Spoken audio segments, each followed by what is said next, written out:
You know the vibes. Another episode of the Hoop Genius podcast presented by NBA 2K23. I always almost catch myself saying 22, but we're on 23 now. And if you haven't yet, hit the link in the description to pre-order your copy.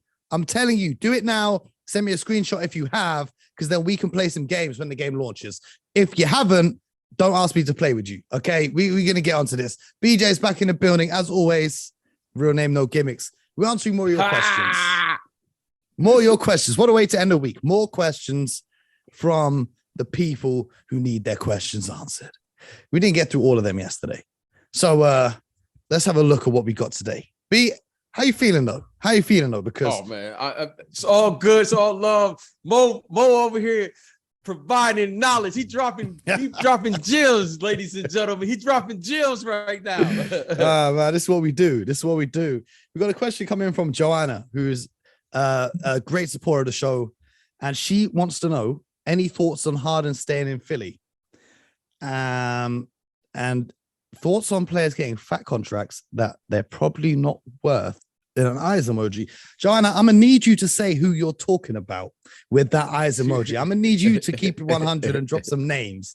But BJ, what are your thoughts on James Harden staying in Philadelphia? He did yesterday announce he has re-signed there for a discounted price. Well, I think when he got traded there, it was a foregone conclusion that was where he wanted to be. So I expected him to come back there at what number, what length. That was debatable. You know, there was some saying based on what they saw last year, would you sign him to a 4-year extension? However, you know, I think at the number they got him at I think it's a player option on the second year. It seems to be a contract that will work for everyone based on if he performs, maybe he goes further. If he doesn't, everyone moves on. So to me, I think it gives them now this 2-year window of opportunity with Joel and James Harden, provided he gets himself back into the type of condition that I think he understands he needs to be in. So I think it's a win-win for everyone. Let's not forget as well, Tyrese Maxey may well just make a leap to an almost all-star level player this season coming up, the way that he played last year. I've got faith in the kid. Alan Smith says he loves the show. Thank you, Alan. We appreciate your support. He also wants to know, what do you think of Philly's business so far to add depth around Embiid and Harden and their chances of coming out a deep Eastern Conference next year? Because James Harden taking a reduced salary is so that they had the money to sign PJ Tucker, and they've got Daniel House. And I think that they're trying to get Markieff Morris as well. Right now, they're talking about that. I like them adding the depth. I think it's necessary given how good Boston are now and how good Giannis is. Because let's be honest, it doesn't matter what happens with the rest of Milwaukee. As long as Giannis is there, you've got a chance. Like, he took the Celtics to 7 games. Like, as long as Giannis on the court, you got a chance. Those two are there. Miami is still going to be knocking around. I don't know if they get to the conference finals again. But I think right now it's between those three, the Celtics, the Bucks, and the Sixers to come out of the Eastern Conference. What do you think? Well, I think at the beginning, on paper, I would agree with you. I probably would add Miami in there because of, the talent, and they have veteran players. So I would put them in there. Bam, Jimmy Butler, Kyle Lowry, and those guys. Tyler Hero. I think those guys will be there, provided everyone can stay healthy. So I agree with what you're saying, but I do like the fact of the following: the depth that the Sixers have added is absolutely necessary if you're going to go for a championship, especially now in the way the guys play, the way the teams are constructed. But more importantly, it's very difficult to rely on a top-heavy team, right? Just ask Brooklyn, ask the Lakers. You have to have depth if you're going to win. You saw it last year with the Warriors. You saw with your Boston Celtics. You're going to need players, and I think the Celtics that was a nice pickup by the Celtics, by the way. Brogdon, I thought that was a really nice pickup for them. And you're going to need as many serviceable players as you can, especially in today's game. Well, speaking of top heavy teams, Tony Coleman says, "What's the future for the Lakers?" Mo. I always pause and hesitate. Let me ask. I always hesitate, and I know it's awkward. It's always awkward. They're at the mercy of People LeBron ask. James. They're at the mercy of LeBron No. James. They are, because when he leaves, I don't what think have so. you got? I don't you think got they're Anthony at the Davis mercy. and cap space. Okay, you might sign someone to your cap space to play with Anthony Davis. I don't know. And you know what I'm saying? In the league where there's so many teams with such bright futures right now, am I impressed by the future of the Lakers? They could contend this year. And then if LeBron leaves, I don't think Anthony Davis is good enough to be a number one option. So here's why I always pause and hesitate. You know, out of respect to LeBron's career, okay, out of respect, you know, you don't want to say what it is because you're looking at it, you're going, okay, last year he put up what, 30? What did he average last year? 30 points? Yeah. Okay. He played in how many up. games? I don't know. 50 something. Get that up, Mo. 50 something games. Okay. He played 56 games, put up 38 and 6. Okay. So, Mo, reason and logic would say if he can put up 30 points and is 8 rebounds, 6 assists, whatever that is, you're saying that's pretty good. However, Mo, you have a player now, he'll be what, 38 next year? Yep, in December. He'll be 38. And Mo, let's just, we have to say it. How many games are we really expecting him to play in an 82 game schedule at 38 years of age? I've got a little bit of a hot And take on this one. Okay, I'll let you have a hot take because, you know, it's like one of those things like no one wants to say it, but we have to say it. Like, what are we expecting now? I think he's going to play more games than we expect because he's chasing Kareem's scoring record. Okay. We all know that. So he's going to be playing as whatever it takes to get the numbers to get those scoring titles here. Okay. But my hot take is I think LeBron will be in the MVP conversation next year. Not because he'll be one of the best players in the league, but because you know how much the media loves LeBron, first of all. Second of all, if he passes Kareem in the scoring record, that's a big thing. And the Lakers can't possibly be any worse. Okay, so if he can get them into the playoff picture while stat padding to get to 30 points a game like he did last year and passing Kareem, that's enough for Kendrick Perkins and all these guys to sit there and say LeBron James the MVP. That's my prediction. Not that he's going to be one of the best players, because I don't think he's a top 3 player in the NBA right now. But the media is going to put him in that MVP conversation next year. Watch. Here's what I'm going to say. When you see someone put up those type of numbers, 30 points is 30 points. I don't care where you're scoring them. That if someone is if he averages 30 points a game for, let's say, 75 plus games next year, Mo, I don't care what age you are. That's a lot of points. And if he does that, I'm going to say they're going to probably win half of those games. He only needs to play 62 games out of the 82, because to be qualified for the scoring title, which is what he missed out on this year, you have to play 75% of your team's games, which is 61 and a half. So you have to play 62 games to be eligible. And that's why he wasn't eligible to win the scoring title, because he only played 56. Okay. But I think he'll play 60 plus games next season.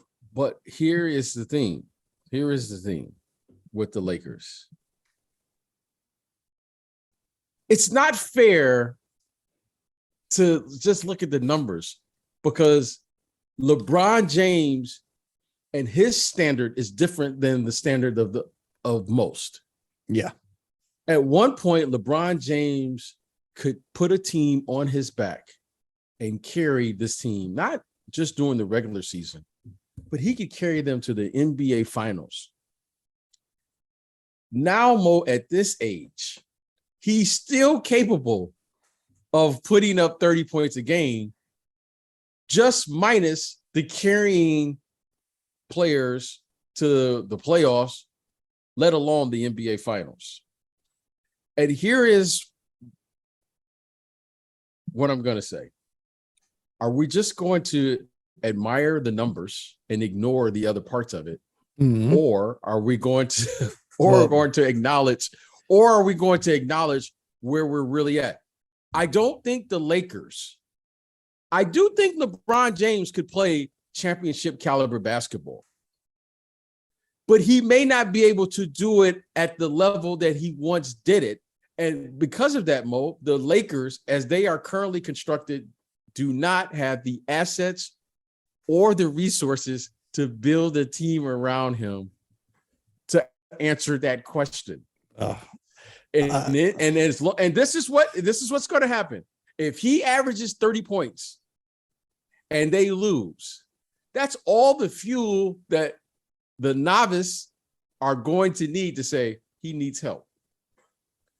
Yes. If he doesn't, if LeBron, here's the catch 22 here. If he averages 18 points a game and they have the best record in the league, what's the narrative? Man, LeBron's influence on the rest of this roster. LeBron controls the narrative. You see what everyone in ESPN, they love him. Mo, if he averages, let's say 22 points a game and they have the best record in the league, what's the narrative? He'll be the MVP. Same way they tried to give Chris Paul the damn MVP a couple of seasons ago. Okay. Now, do you know how much sacrifice that would have to take? Well, I don't know where the other points are going to come from looking at this Lakers team. Yeah, exactly. So, exactly. Unless Kyrie finds his way to force his trade there, but I don't know how that's going to happen. I don't know. I don't know. I'm tired of the Lakers. I'm just hoping that they miss the playoffs again. I'm a hater. And you're like you're like the rest of us. I'm tired of talking about it. Just go play. Like, okay, Facts. Let's see what he does. Let's see 42 in the Drew League. Let's see how many gets in the against Giannis for that matchup. At his age, 37, 38, I'm just going to take whatever he can give and enjoy that moment, because at that age, Mo, the wheels could fall off at any moment. I mean, they don't look like they will. And hopefully we get to see another season of greatness. Yes. But the second part of Tony's question was, he goes, is there any plans to bring the NBA back to London? I can't speak on that. I'm not too sure about that. Oh, I hope so. I hope so. But I don't know about any current plans. But Brad Wilkins wants to know, how influential do you think Jeremy Sohan can be for young British basketball players? Now, the answer to this question is extremely influential. I just tweeted the other day, he put up a picture. BJ, this is the rookie who was talking about Russell Westbrook when they asked what's Russell Westbrook known for, and he said bricks. But he actually grew up a massive Russell Westbrook fan. And so he tweeted a picture like, Russell is my favorite player. I'm not hating, like, you know what I mean? I don't blame the kid, because that's what the media has told him to think about Russell Westbrook at this stage. Right. But he puts a picture of him in a Russell Westbrook jersey, but he was in a supermarket here in England because he grew up in England, right? And I'm like, this is kind of crazy that an NBA player is living the same lives that all the other kids right now are living. You know what I'm saying? I don't know if that means anything, because in America, obviously, you have a lot of NBA players. But here, to see a kid he grew up in Milton Keynes, which is just outside of London. And he was just a normal kid who made it to the NBA. I think that's extremely inspirational. That the fact he grew up here and then obviously went to Baylor University and then went off to the NBA. Extremely inspirational. It shows that if he can do it, you can too. No excuses. Shout out to Brad for the question. Piers McGlinchey says, which team do you think could be a surprise package this year and make a deep run in the playoffs? If you say Detroit, I'm ending this right now. Well, you can't say Detroit. I saw your face light up, but I said surprise team, and I was like, there ain't no way this guy's about to tell me the Pistons are making a deep run in the playoffs. A surprise team. Like I think the Mavs surprised a lot of people by getting to the conference final. You know, yeah, I will say this on paper, New Orleans.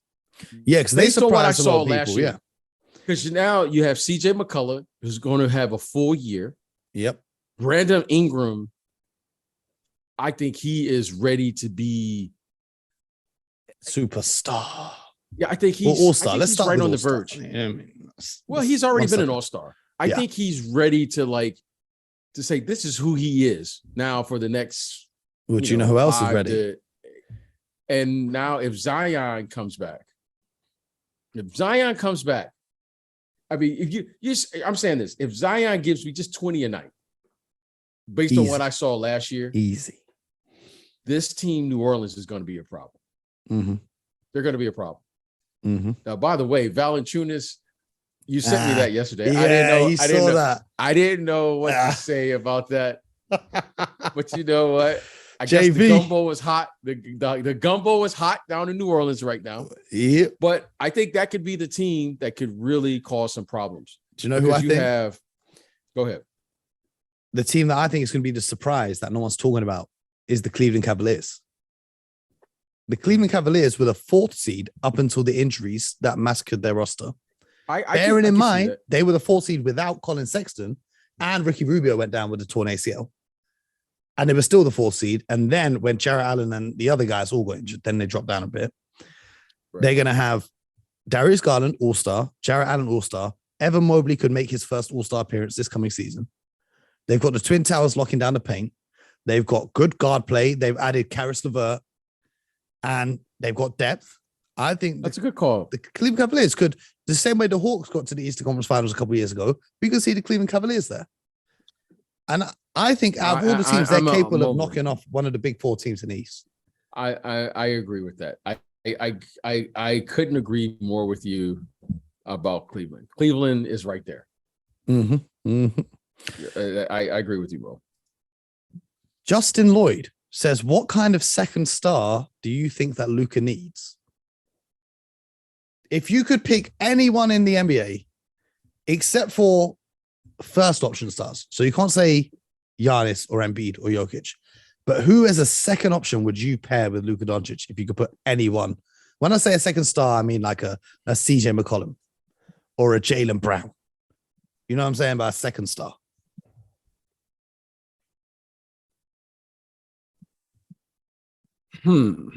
That's a good question. Luka's an interesting player to me because I Mo, I can say this. Mm-hmm. I ask a lot of executives this question: how do you build a team around Luka? Luka to me isn't an easy. That's not an easy, simple fix or to think about it because I don't know what he is. Like Mo, and I always start on the defensive end. Like, Giannis, that's easy. He's a power forward who can play center, small, and you can figure out what to put around him, and it's fairly easy. LeBron or these guys, you can Steph Curry. But Luka, what is he? Do you match him up as he's a bucket, but defensively, Mo, what is he? No comment. Exactly. Okay. And Mo, here's the thing that all great players have to learn how to do. We know where the ball is going to go at the end of the game, right? Mm-hmm. Fourth quarter, where's the ball going to go? It's going to be in Luka's hand. So that means that Luka is going to have to learn how to play like all the great players. That he's going to have to learn how to play without the ball. Luka can't do that yet. He is incredible. As long as he has the ball in his hand, he's a terrific decision maker. He could score in the mid post. He could score from the post. He could score from deep. Even though he's not athletic, he can play fast. You can't speed him up. You can play in the half court, but he can't play without the ball. Mm-hmm. So that forces me to say, what kind of player you would need to play without him for that player to be allowed, So I think players like this would be exceptional around him. A player like a Bam Adebayo would be an exceptional player with him. Why? It's because Bam does everything he doesn't do. Yep, covers up all the mistakes defensively. I think Marcus Smart would be phenomenal next to him because then you could take the ball out of Marcus's hands and just allow Marcus to do what he does, which is to guard the other team's best player. He makes big time shots. And so I think players like that would be exceptional. But it's the one thing I think you have to do with him, because I don't think he's ever going to be an average defensive player. He may give you the effort at some point, a la what you see with Steph Curry doing that. If he gives me that effort, I can live with that. So I think what I would have to do with him is to put defensive players around him that are versatile enough so that Luka never has to guard the other team's best offensive player, and they just can't pick on him. Yeah. So I think that's what. So Bam, Marcus Smart, I think Bam is a great answer. Drew Holiday, but I think that to me would be the ideal player to play. I think Anthony Davis, for instance, would be a good player. I would be comfortable having a whole squad of just 3-and-D guys plus Luka and a rim protector and just going. You know what I'm saying? So like, right, you got your shot blocker, you've got 3 players on the court who can switch anything, and you've got Luka. I'll be happy with that. And that's kind of what they've done now with Luka. And then they've got Dorian Finney-Smith. They've got Tim Hardaway Jr. coming back. They've got Spencer Dinwiddie coming off the bench. And then they've got, I really like Marcus Smart with him. Let's not tempt fate. Let's not tempt fate. Let's Marcus Smart staying in the green. We're not going down that path. Oh, he could be staying in the green, but he could just be in the big D, not the D. The big D. Luka is more than welcome to join the Celtics, but Marcus Smart will not be joining Dallas Mavericks.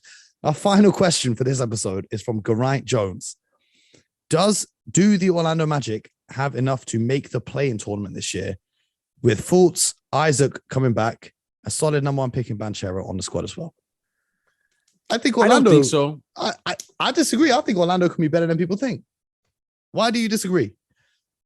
Because of their age. Who's the leader of the group?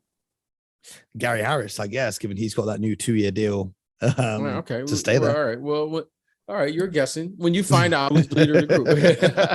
Well, right now, Paolo's looking like the leader of the group. Like, you see, exactly. Did you see? Did you see the thing expect? with him and Donovan Mitchell in the summertime right now? I can't look at that stuff. I did see it. I can't look at it. It's so funny. Okay, this is so funny to me because this is a gym where Hoodie Mello was born, and we've seen Ben Simmons hitting threes in this gym. So like, I don't really take it too seriously. But they put these clips out the other day of Donovan Mitchell just he crossed over Paolo, scored on him, whatever, and he's like talking some trash, whatever. Okay, this is Donovan Mitchell, the guy who the Utah Jazz won 9 first-round picks for, or whatever they came out in the report today. And then today, someone puts out a video of Paolo Banchero scoring on Donovan Mitchell like 100 times in a row. Like, he literally just scores. Donovan Mitchell can't do anything to stop him. And the caption goes, Paolo Banchero welcomes Donovan Mitchell to the NBA. And I thought it was hilarious. But the number 1 pick in the draft in Paolo, and then they've got some talented players. And then the Eastern Conference, there are a couple teams who, if they don't get it together correctly, could stumble down. I don't see why they couldn't sneak into a 10th seed. I like their talent. It's a lot of young players. There's a lot of developing. There's a lot of things that have to go right. And the most important thing is internal leadership. And I don't see that right now. Over time, do I see that? Hopefully, here's what I'm looking for with the Orlando Magic. Which one of these young players is going to step up and lead the group? Is that going to be Suggs? Is that going to be Fultz?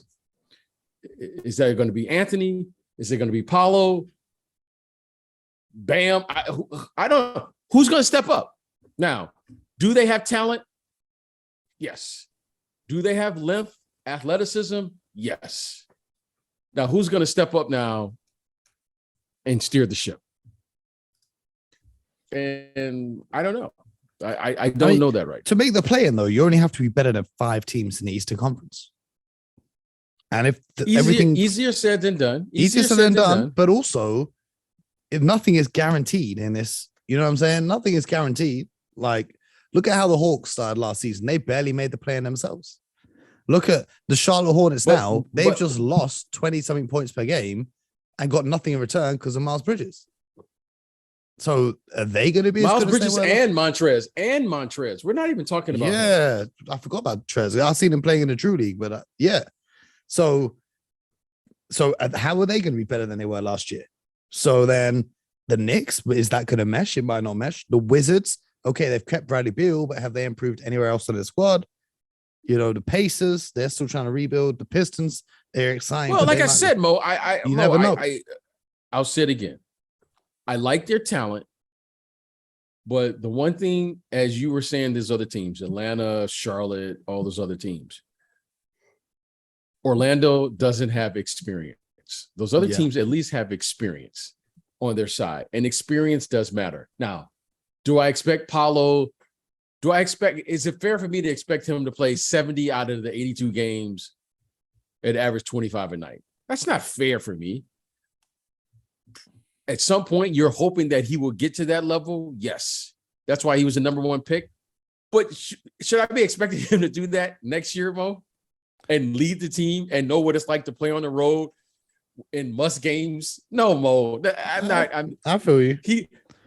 He's playing against Jason Tatum. Is it fair for me to expect him in a must game to figure out how to hunker down against that rowdy crowd up there in Boston? Mo, that's not Mo. Come on, like all I'm saying is though, is you never know what can happen in the end. Well, this is what I hope. This is what I hope for Orlando. If they could just play meaningful games and show signs that how good they could be, so that because what we do know, Mo, is they can't keep all those young players. Yeah, Mo, they have the most lottery picks probably in the league. Now, one of those guys, they have Anthony, Suggs, and Fultz. They can't play all three of those guys. Yep. They can't keep all three of them. Mo Bamba, they got Bobo now. They got Wendell Carter Jr. Ricardo, Paulo. Now, at some point, they got to Franz Wagner, Mo Wagner, the forward spots. Yeah, and then what's the other guy that got hurt? What's the guy that got hurt from Florida Jonathan State? Isaac. Come on. Now, you would hope that one or two of these guys steps up and separate themselves from the rest of the group. And then you say, this is our core group. You can't even say right now, Mo, who's the core group right now? Who's their core players? And I like the Wagner kid. I forgot about him. Yep. Franz Wagner's very solid. Their players. I think I like him. But you look at that team, and on paper, they've got a nice, 10-man rotation, maybe. Yeah, on paper, but hey. We'll see. We'll see. Only time will tell. Only time will tell. But that's been fun answering. Did Kyrie score like 60 against those guys last year? Yeah, Sadiq Bey dropped a 50-piece on them too. Detroit basketball. I mean, you never know what's gonna happen. You never know what's gonna happen. But it's been fun answering these questions. Mo, can we get 30 seconds from our Pistons? Can we get 30 seconds? Well, how excited are you for the Pistons? I was just about to say it's been fun answering questions, but it's going to be even more fun for you right now because brother Faraz has said, what do you think about the Pistons rebuild? BJ, I'm going to put 30 seconds on the clock right now. And that's all I'm going to give you because I know otherwise we're going to be here. Ladies and gentlemen, this is not a rebuild. This is a retool. We're just retooling. We're retooling. We're retooling. Talk your talk. Mo, you know what it is. Ivy. That's all I got to say. Okay. Duran. That's all I got to say. Okay. And we call him C squared. We call him C squared. C squared? C squared. C squared. Hey. How about that deal for the kid Marvin Bagley as well? Little redemption story. Bagley. Hey, Marvin Bagley. Sadiq Bey. Beef. We have a lot of we have a lot of young players who have something to prove. And I like where this team is going. But most importantly, I like the athleticism. Mm-hmm. I love the athletic ability here. And I think this year we are ready to take a step. I'm looking for Cade, not to just put up big numbers, but I'm really looking for Cade to step up and lead. I'm looking for him to do what I said. I hope, the Orlando Magic can figure out. One of these players are going to have to step up and lead. Okay. It's not enough just to have a lot of young players and everyone's playing like an all-star game. Someone's going to have to step up and say, okay, and lead the group. I think and if they can keep this core group together, I think they can be pretty good. See, I think the problem with a lot of these rebuilding teams is they just have young players. They need to put some veterans on that roster for the locker room and to teach them how to Can I keep you a little secret? Because you're going to be a GM. Can I give you a secret? Of course. Okay. Veterans don't work if they're not playing. Yeah. What about Udonis Haslem? Veterans don't work if they're not playing. That's not a young group. Kyle Lowry is not a young group. I hear it. Jimmy Butler is not a young group. Bam Adebayo, PJ Tucker. Vets work with vets. If you have a vet on your team, that vet better be playing. More importantly, he better be starting. Yeah. Interesting. Because the young guys aren't going to listen to the vet who's not playing. That's the biggest mistake that executives make. Oh, I'm going to put somebody in the locker room. No, put somebody on the floor. And then when that young player is ready to take over the reins, you allow that player, then you move the vet, or you get the vet to take a lesser role. I've got one wish for the remaining of free agency. Can we get Carmelo Anthony on a contending team? Not back with the Lakers. I feel like Melo deserves the chance to compete for a championship before his career ends. That's what I want to see. I want to see him go to the Bucks or a team that has a chance of winning. Here's what I want to. Here's what I want to see from Carmelo. Here's what I want to see from Carmelo.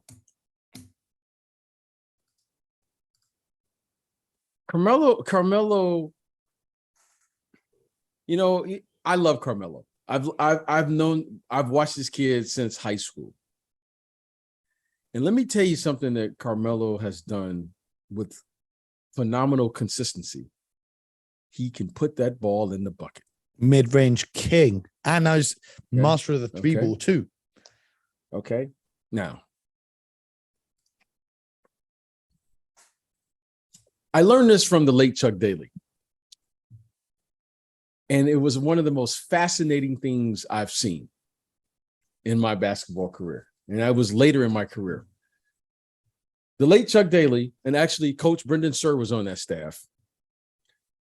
He had a player that was on the bench, a very capable player.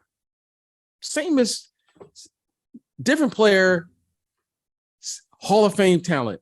His name was Dominique Wilkins. Mm-hmm. There was a player that was our starting player. I think it was Nick. I think it was Nick Anderson. Nick Anderson gets hurt. And Dominique and I were coming off the bench, and we would play our 7 and 8 minutes a half. And, we had a nice team coming off the bench. Nick Anderson gets hurt.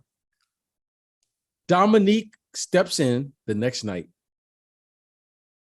and scores 30. Yep. And a win. And we played great. Neek was phenomenal. Mm-hmm. The next night we played, Nick comes back. Dominique doesn't expect to start, but now you're like, who has a guy who could just go get you 30 on any given night? This guy deserves. Yeah.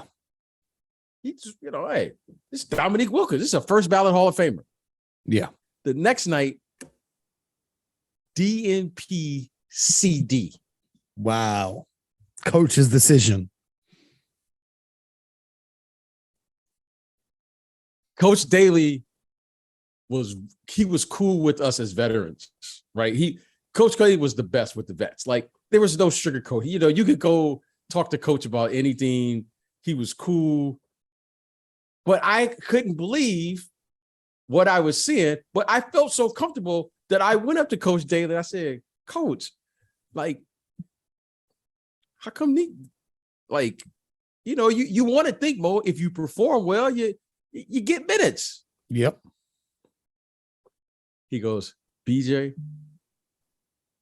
I'm trying to coach a team here. I'm not trying to create problems. That's a problem with me. That's a problem for this team. and just how you're laughing here right now is how we laughed. He said, listen, Dominique can score 30 in his sleep.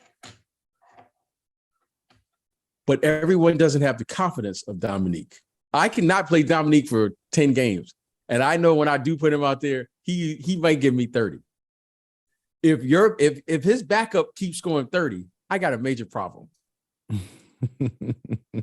Now, the reason I'm saying that is with Carmelo is because Carmelo, from a coach's perspective, it's a major problem.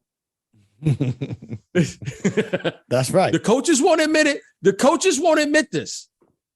But let me tell you, from a coach's perspective, Carmelo is a major, major problem because Carmelo is a bucket. Yep. And we live in a league where it's pace and space, and Carmelo can get you a bucket anytime he wants. Yeah. Now it comes to how do you utilize Carmelo to fit him in with the team? So if you are playing with Giannis right now, you can't just put Melo in the corner and say, just be Wes Matthews. You can't do that, right? He's not providing the defense of Wes Matthews either. Yeah, there you go. That to me is what Carmelo. I learned this from Bill Cartwright. Bill Cartwright came in this league as a scorer. Bill Cartwright knew if he was going to play in this league at a championship caliber level, he was going to have to be a defensive player. And I'm not saying Carmelo has to be a defensive player, but Carmelo is going to definitely have to figure out how to affect the game without scoring, because Carmelo can get you 20 right now. Yeah. I don't know if you can win with Carmelo being your number one guy right now, but I do know Carmelo can get you 20 right now. And a coach, all coaches, they're afraid of that, because guess what you're going to ask Mo at the end of the game? How come you didn't put Carmelo in when you guys were having problems scoring the basketball? Well, I just hope he gets a ring. I mean, he's going to be 39. I do too. Around next season. I don't know how that's going to look, or how many more seasons he's going to have, but that's one of my favorite players ever. But that's another episode of the Hoop Genius podcast. As I said at the start, if you haven't yet got your copy of 2K23 pre-ordered, hit the link in our description. Thank you to our friends at NBA 2K. BJ and I can be back after the weekend, Monday morning, nice and early. Hopefully, there's some sort of Kevin Durant trade or Donovan Mitchell trade or something happens this weekend that we are going to be able to discuss, because I feel like it's over. Thank you. But we appreciate you guys rocking with us. It feels good to be back. Thank you. Yeah, first full week back in. Yes, it does. It feels good to be home. You know what I mean? I mean, at home on the podcast. Does not feel good to be back in the UK. I'm trying to get back to the States. Brands, if you're listening, hit me up. Let's work. I need some ocean breeze. Anyway, BJ, I appreciate your time as always, my brother. Have a great weekend. We'll catch up shortly. And to all our fans at home, get buckets.